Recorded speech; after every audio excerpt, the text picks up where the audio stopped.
ఈరోజు నెల్లూరు జిల్లాలో కోవూరు నియోజకవర్గంలో గుమ్మళ్ళ దిబ్బలో జరిగినటువంటి ఘోరమనే చెప్పుకోవాలండి. ఎందుకంటే ఒక మైనర్ బాలిక కింద అఘాయిత్యం చేసి, అంటే దీని గురించి మాట్లాడుకోవాలని అంటే మనకి ముఖ్యంగా రెండు విషయాలు మాట్లాడుకోవాలి. అంటే ఈ అఘాయిత్యం ఎందుకు జరిగింది, ఆ బాలిక ప్రాణాలు ఎందుకు కోల్పోవాల్సి వచ్చింది అనేటువంటి మాట్లాడుకుంటే మనం మొట్టమొదటిగా గంజాయి. నెల్లూరులో ఈరోజు పేపర్ తీయాలి అని అంటే భయం వేస్తుంది. ఎక్కడ చూసినా ఏదో ఒక విధంగా గంజాయి గురించి ఒక్క కేసైనా లేనటువంటి రోజే లేదు. అది మొదటి ఇష్యూ. అయితే అఘాయిత్యానికి పాల్పడ్డ వాళ్ళు కూడా మైనర్ పిల్లలే. అంటే మైనర్ పిల్లలకు కూడా మత్తు పదార్థాలు అందేటువంటి పరిస్థితుల్లో ఉన్నామా మనం అనేది మనం ఒకసారి ప్రశ్నించుకోవాల్సినటువంటి పరిస్థితి మనకి. తర్వాత రెండో విషయం వచ్చేసి, ఈ గంజాయి తీసుకున్నారు, ఈ అఘాయిత్యం జరిగింది, మీరు శాంతి భద్రతలు ఆ పాపకు కానీ లేకపోతే ఆ పాపకి రక్షణ లేకుండా పోయిందనేది మొదటి విషయం. అయితే రెండో విషయం చాలా ఇంపార్టెంట్గా మనం ఆలోచించాల్సిన విషయం ఏంటంటే, సరే ప్రమాదమో తెలియక జరిగిందో ఒకటి జరిగిందన్న వెంటనే మీరు ఏ రకంగా రెస్పాండ్ అయి ఉండాలి ఈ ఇష్యూ గురించి.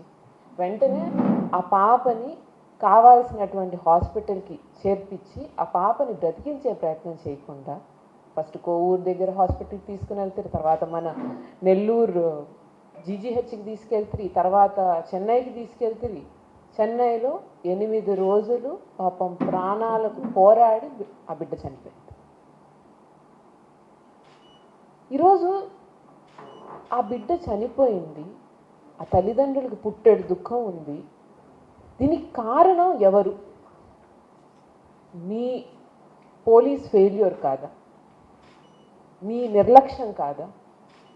మీరు చేసినటువంటి తప్పులకి ఆ బిడ్డ పాపం ఈరోజు ఎంతో వేదన అనుభవించి చనిపోయింది. ఒక మైనర్ బాలిక చనిపోయింది, ఇటువంటి సంఘటన మన దగ్గర జరిగింది అని అంటే ఫస్ట్ రెస్పాన్స్ ఏమై ఉండాలండి? పూర్తిగా ఫస్ట్ ఇటువంటి కేసు మన దగ్గరికి వచ్చింది అనగానే టాప్ ప్రయారిటీ, మీ top priority should have been to save the child. Investigation తర్వాత చేసుకోవచ్చు, ఇంకోటి సరైన ట్రీట్మెంట్ ఇచ్చి ఆ పాపని బతికించాలి అనేటువంటి ఆలోచన ఉండాలి. సీరియస్నెస్ ఆఫ్ ద కేసు తెలిసినప్పుడు పోలీసులు నేరుగా వచ్చి ఆ పాపని ఎందుకు నెల్లూరులో అడ్మిట్ చేయలేదు? కోవూరులో అడ్మిట్ చేసి కోవూరు నుంచి ఇక్కడ తీసుకొచ్చి ఇక్కడి నుంచి మళ్ళీ చెన్నైకి తీసుకొచ్చి, ఏం నెల్లూరులో ప్రైవేట్ హాస్పిటల్స్ లేవా? ఇక్కడి నుంచి చెన్నై తీసుకెళ్లే బదులు ఇక్కడే ఒక ప్రైవేట్ హాస్పిటల్లో చికిత్స చేయించుంటే ఏమో ఆ పాప బతుకుండేదేమో ఈరోజు. ఎందుకని చెన్నైకి తీసుకెళ్లారండి పోలీసులు? నాకు తెలియక అడుగుతున్నారంటే నెల్లూరులో చికిత్స చేసుకోలేమా? లేవా హాస్పిటళ్ళు? ఆ ఆలోచన అయినా చేశారా ఎవరైనా? ఏం దురుద్దేశం ఉన్నట్టు పోలీసులకి ఈ విషయంలో? నాకు తెలియక అడుగుతున్నాను. ఒక అవసరంలో ఉండేటువంటి ఆడపిల్లకి వైద్యం అందించలేకపోయాము అనేటువంటిది మనం సిగ్గుపడాల్సిన విషయం ఈరోజు నెల్లూరు జిల్లాలో. ఆ పాపకి సంబంధించి ఇలా జరిగిందని తెలిసాక ప్రభుత్వం పట్టించుకుందో లేదో తెలియదు, పోలీసులు పట్టించుకున్నారో లేదో తెలియదు.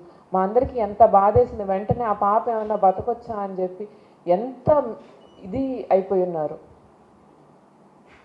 ఈరోజు ప్రసన్నన్న గురించి ఆలోచిస్తే ఆయన ఫ్యామిలీలో ఒకరు చనిపోయి ఉంటే ఇంతటి దుఃఖంలో కూడా ఆ పాప గురించి ఆలోచించారు. నాన్నకి ఫోన్ చేశారు, నేను ఇలా ఉన్నాను రాలేకపోతున్నానని చెప్పి మాకు చెప్పారు, ఇదిగో అమ్మ ఇది పరిస్థితి అని చెప్పి ఆ పాప కోసం, ఆ పాపకి న్యాయం జరగాలని ఇప్పటికీ పాకులాడుతున్నారే. కనీసం ఆయన చూపించేటువంటి ఇంట్రెస్ట్లో 10% మీరు చూపించి ఉంటారా? పోలీసులు చూపించుంటే ఈ పరిస్థితి ఉండేదా? ఆహా. పోలీసులు ఈరోజు ధోరణి ఏంటి? కేసులు కట్టము, ఇవి చేయము, ఏమి పట్టించుకోం వాళ్ళ మీద, తప్పు చేసిన వాళ్ళ మీద. మీరు తప్పు ఎత్తి చూపించిన ఇది వరకు ఏంటంటే అండి, మాట్లాడే వాళ్ళ మీద సంబంధం లేని ఏదో ఒక కేసు వేసి పోలీసు వాళ్ళని మాట్లాడకుండా చేసే ప్రయత్నం చేస్తే ఈరోజు మరి నవ్వు వస్తుంది. ఎందుకు పాపం ప్రజలు కన్ఫ్యూజ్ అవ్వడము, మనం కన్ఫ్యూజ్ అవ్వడము, లేకపోతే నాయకులు కన్ఫ్యూజ్ అవ్వడం, మాకు కూడా కేసులు ఎత్తికి పెట్టాలంటే ఇన్ని కేసులు దొరకట్లేదని చెప్పి డైరెక్ట్ మీరు మాట్లాడారు కదా వాళ్ళకి సంబంధించి దాని మీదే కేసు పెడతాం. అంటే తెలియాలి కదా, క్లారిటీ ప్రజలకు ఎలాగో తెలిసిపోయింది, వీళ్ళు ఏమి తప్పులు చేస్తే కేసులు పెట్టట్లేదు, మాట్లాడుతున్నామని కేసులు పెడుతున్నారని చెప్పి ఈరోజు నాన్న మీద ఆ ఇష్యూ మీద కేసు పెడతారా? మీరు చేయాల్సిన పని మేము చేస్తుంటే మా మీద కేసులు పెడతారా? ఇది అటెండి చేసేది ప్రభుత్వం కానీ పోలీసులు కానీ బాధ్యతారహితంగా ప్రవర్తిస్తున్నారు అని అనుకుంటే, అది ఎత్తి చూపించే వాళ్ళ మీద మాత్రం బాధ్యతగా కేసులు పెడుతున్నారు. ఈరోజు ఆ మైనర్ బాలిక తల్లిదండ్రులు వాళ్ళు అనుభవించే క్షోభ, ఆ అమ్మాయికి పాపం విషం దాగిచ్చి తర్వాత ఏం జరిగిందో కూడా ఇప్పటివరకు ఇన్వెస్టిగేషన్ రాలేదు. ఇదైతే ఖచ్చితంగా బయటకు వచ్చే విషయం కాబట్టి బయటకు వచ్చింది. మిగిలింది ఇన్వెస్టిగేషన్ చేస్తే ఇంకెన్ని నిజాలు బయటకు వస్తాయనేది మనకు తెలుస్తుంది. దాని మీద ఇంట్రెస్ట్ లేదు. ఫస్ట్ పెట్టింది ఏంటంటే కేసు పెట్టాము, ఆ అమ్మాయి మీద పుకార్లు తీసుకొస్తాము, రకరకాలుగా మాట్లాడేసి అది పక్కన పడేస్తాము అనేటువంటిది తప్ప ఆ బిడ్డ గురించి కనీసం ఒక్క క్షణం ఆలోచించుంటే మీరు మనసు కూడా రాదండి. చిన్న పాప కదా, ఆ అమ్మాయికి మనం న్యాయం చెయ్యాలి కదా అనేటువంటిది రాదా మనసులోకి? ఈరోజు ప్రశ్నించే వాళ్ళ మీద కేసులు పెడతారు, లేకపోతే వాళ్ళకి సపోర్ట్గా నిల్చున్న వాళ్ళని కేసులు పెడతారు. ఆ అమ్మాయి మీద చేసినటువంటి అఘాయిత్యం చేసినటువంటి వాళ్ళ మీద సరైన ఇన్వెస్టిగేషన్ చేసి వాళ్ళ మీద కనీసం ఒక రిపోర్ట్ కానీ ఒక ఇది కానీ చిన్న చిన్న వాటి మీద పెట్టి ప్రెస్ మీట్లు పెట్టి మీరు పోలీసులు కానీ లేకపోతే కూటమి పెద్దలు కానీ ప్రధాని మీద ప్రెస్ మీట్లు పెడుతున్నారు కదా, అనవసరమైన విషయాల మీదంతా ప్రెస్ మీట్లు పెడుతున్నారు. ఈ ఇష్యూ మీద ఇదిగోండి ఇది జరిగింది, ఇది వాస్తవం, ఇది కరెక్ట్ అని చెప్పి ఒక్కడైనా ముందుకు వచ్చి మాట్లాడినటువంటి పరిస్థితి అయినా ఉందా కనీసం? అసలు ఏ పాయింట్ మీద మీరు కేసు పెట్టారు? అసలు ప్రజలందరూ కలిసి కూటమి పాలన జరుగుతుంది, బ్రిటిష్ పాలన జరుగుతుందని ఒక కేసు పెట్టాలండి.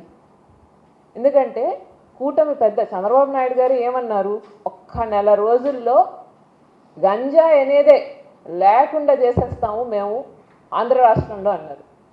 ఈరోజు పరిస్థితి ఏంటి?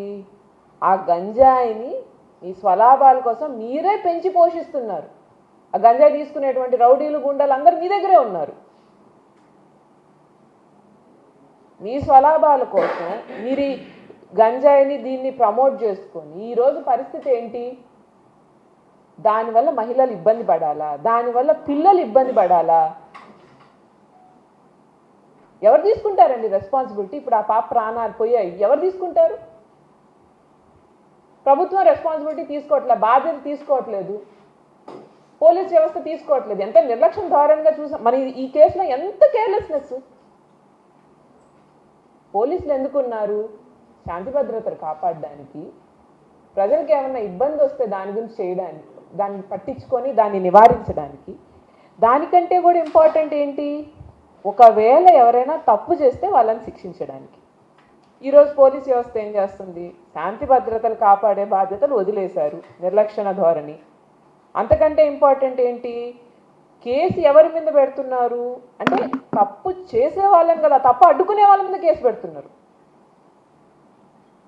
అంటే పూర్తిగా మీ డ్యూటీస్ అనేది పూర్తిగా వదిలేసి only serving to the party or the government. మీరు పబ్లిక్ సర్వెంట్సా గవర్నమెంట్ సర్వెంట్సా నాకు అర్థం కావట్లేదు. You don't serve to governments అండి, you serve to people of Andhra Pradesh. అటువంటి ధోరణికి వచ్చి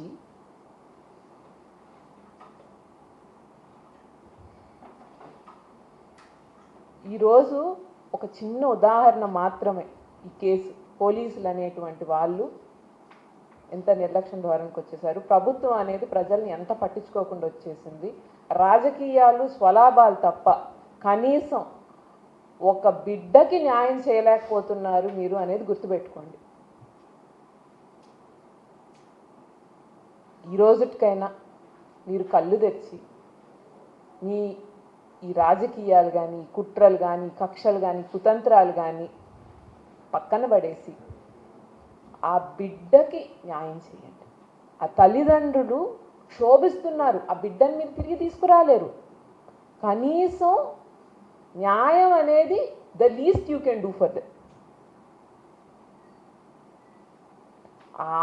బిడ్డ ఆత్మశాంతి కోసమైనా ఈరోజు ప్రయత్నం చేయండి. ఆ బిడ్డను ఎలాగో బతికించలేకపోయారు, పాపం ఆ పాప ఆత్మ కూడా క్షోభిస్తుంటుంది. కాబట్టి మేము పోలీసుని డిమాండ్ చేసేది ఈరోజు నిజాలు బయటికి రావాలి. దీనేదో కేసు కట్టాము, కేసు అయిందో పక్కన పడేసాము అన్నట్టు కాకుండా ఖచ్చితంగా ఈ కేసు మీద పూర్తి వివరాలు బయటికి తీసుకొచ్చి తప్పు చేసిన వాళ్ళకి శిక్ష పడాలి. రేపు ఇంకో మనిషి తప్పు చేయకుండా ఉండాలని అంటే ఇప్పటికైనా మీరు తప్పు చేసిన వాళ్ళ మీద యాక్షన్ తీసుకోవడం స్టార్ట్ చేయాలి. అన్నిటికంటే ముఖ్యంగా ఆ బిడ్డకి జరిగిన అన్యాయానికి మీరందరూ సమాధానం చెప్పాలి. ఆ బిడ్డ తల్లిదండ్రులు ఆ భగవంతుడు మనోధైర్యం ప్రసాదించాలని కోరుకుంటూ, ఆ బిడ్డకి ఇప్పుడైనా న్యాయం జరగాలని మనస్ఫూర్తిగా కోరుకుంటూ సెలవు తీసుకుంటాను.